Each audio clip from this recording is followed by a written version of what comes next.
President Rigathi Gachagua has announced that the government will soon buy 1 million of bags of maize from the farmers to caution them from losses. This coming at a time when farmers in Uasin Gishu County are in panic mode and selling the produce at throwing away prices to middlemen. The farmers are also facing post-harvest losses from lack of storage and drying facilities. We now join our reporter Elizabeth Kisiangani.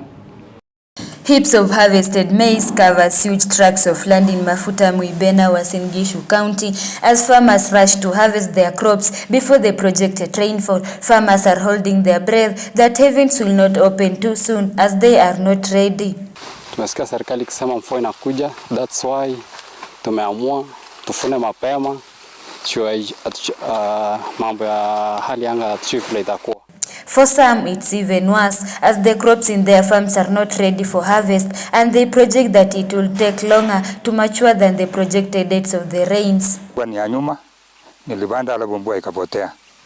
Sasa tumesikia iko El-Nino na tuna wasiwasi kubwa sana kama wakulima area hii. Mahindi yangu itaweza kuwa kama mwezi moja na nusu ndio nivune. The greatest challenge for these farmers, however, is how to dry the produce so as to preserve it. They say that the government promises to help them get dryers has remained just like that. Niliweza kuanika gunia 20 peke yake. So itabidi siku kama ya kesho pia nione kama nitapata nafasi nyingine niweze kuanika mahindi yaliyosalia kwa gari. The farmers are also concerned with the delays by government in procuring the produce and leaving them at the mercy of middlemen who are exploiting their desperate farmers. However, Deputy President Rigathi Gachagua revealed that the government has plans in place to buy 1 million bags of maize through the Kenya Cereals and Produce Board. So hivi karibuni serikali itanunua mahindi na tukipima vile soko inaenda ndio tutaweza kufikia ile kiwango ambayo tunaweza kununua.